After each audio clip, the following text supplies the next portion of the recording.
নমস্কার বন্ধুরা, আমি ঋষিকা। আমার ঋষিকা রান্নার চ্যানেলে সবাইকে স্বাগত জানিয়ে আবারও একটা নতুন রেসিপি নিয়ে আপনাদের সামনে চলে এসেছি।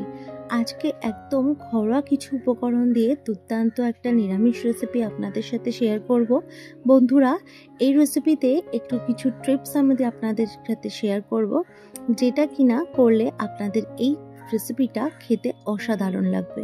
বন্ধুরা, সামান্য কিছু উপকরণ দিয়ে দুর্দান্ত একটা রেসিপি বানিয়ে নেওয়া যায়। ভালো লাগলে অবশ্যই লাইক করবেন, শেয়ার করবেন, কমেন্ট করবেন, চ্যানেলটিকে সাবস্ক্রাইব করে আমার পাশে থাকবেন। বন্ধুরা, ফুলকপি আলুর তরকারিটা করার জন্য আমি এখানে ফুলকপি আর আলুটা ভালোভাবে কেটে নিয়েছি, ধুয়ে নিয়েছি। আর আলু আর ফুলকপিটা একটু সামান্য ভাপিয়ে নিয়েছি।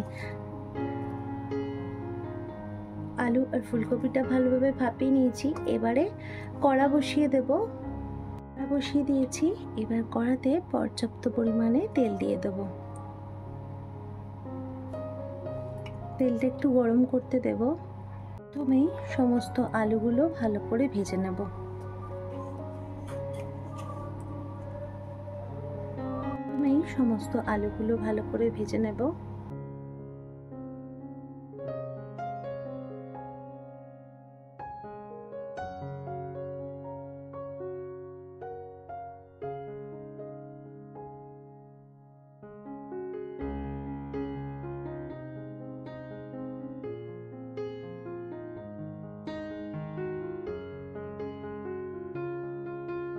গুলো ভালো করে লাল লাল করে ভেজে নিয়েছি। এবার তুলে নেব।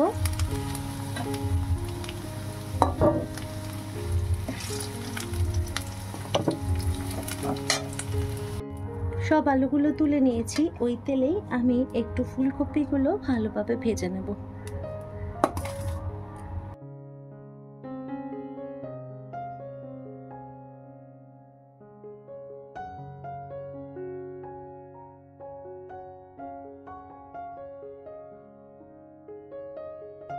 ফুলকপিগুলো লাল লাল করে ভাজা হয়ে গেছে। এবার এগুলো তুলে নেব।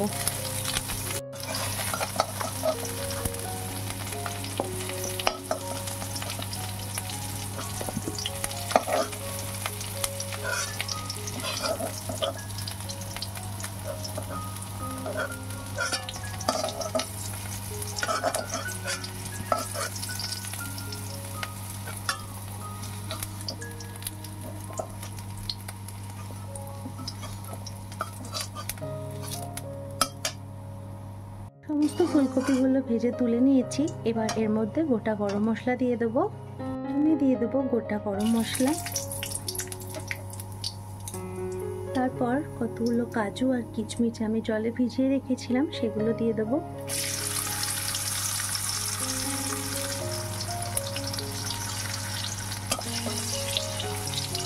একটু 2 মিনিট নাড়াচাড়া করে নেব। তারপর এখানে আদা, টমেটো আর কাঁচা লঙ্কার একটা পেস্ট করে নিয়েছি, সেটা দিয়ে দেবো।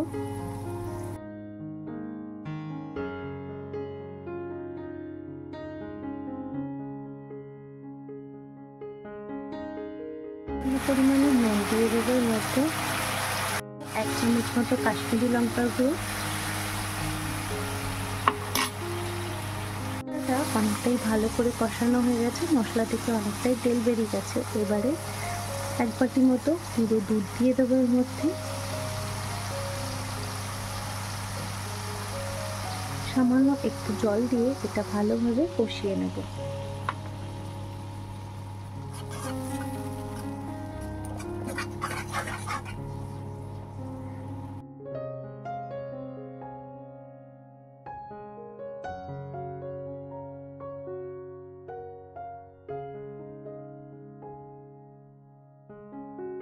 মধ্যে এবার আলু আর ফুলকপিগুলো দিয়ে দেবো।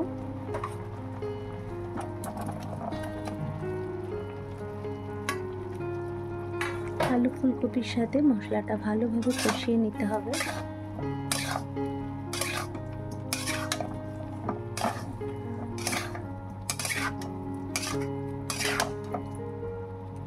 ফুলকপির সাথে মশলাটা ভালোভাবে কষিয়ে নিয়েছি।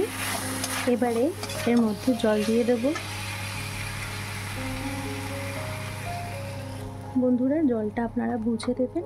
আপনারা যদি ঝোল খেতে পছন্দ করেন তাহলে ঝোলের মতো জল দেবেন, আর যদি একটু গ্রেভি পছন্দ করেন তাহলে আপনারা একটু গ্রেভির মতনই এখানে জল ব্যবহার করবেন। তো একটু গ্রেভি করব, সেই জন্য আমি সেরকম বুঝে জলটা দিয়েছি। এবারে জলটা দেওয়ার পর আমি এখানে চাপা দিয়ে দেব ভালোভাবে। যতক্ষণ না ফুলকপি আর আলুটা সিদ্ধ হচ্ছে ততক্ষণ চাপা দিয়ে রেখে দেব। কম আঁচ করে দেব, তাতে ঢাকাতে ফুলকপি আর আলুটা ভালোভাবে সিদ্ধ হয়ে যাবে। ফুলকপিগুলো আর আলুটা তো আমি এমনি ভাপিয়ে নিয়েছি। চাপা দিয়ে রান্না করলে ফুলকপি আলুটা আরও ভালোভাবে সিদ্ধ হবে, তার জন্য আমি এখানে চাপা দিয়ে দিয়েছি। চাপা দিয়ে 15 থেকে 20 মিনিট চাপা দিয়ে রেখে দেব। ফুলকপি আলুটা একদম সিদ্ধ হয়ে গেছে। এবারে সামান্য পরিমাণে 1 চামচ মতো চিনি দিয়ে দেব। 1 চামচ মতো চিনি দিয়ে দেব, আর দিয়ে দেব 1 চামচ মতো ঘি। বন্ধুরা, মিষ্টি আর ঘি দিলে নিরামিষ তরকারির টেস্টটা বেশি ভালো হয়, তার জন্য এখানে 1 চামচ মতো চিনি আর ঘি ব্যবহার করলাম। কোনো নিরামিষ দিনে আপনারা এরকমভাবে ফুলকপির তরকারিটা করবেন, আশা করছি আপনাদের ভীষণ ভালো লাগবে, খেতেও খুব সুন্দর হয়। এবারে তরকারিটা একদম রেডি হয়ে গেছে পরিবেশনের জন্য, এবার পরিবেশন করে নেব।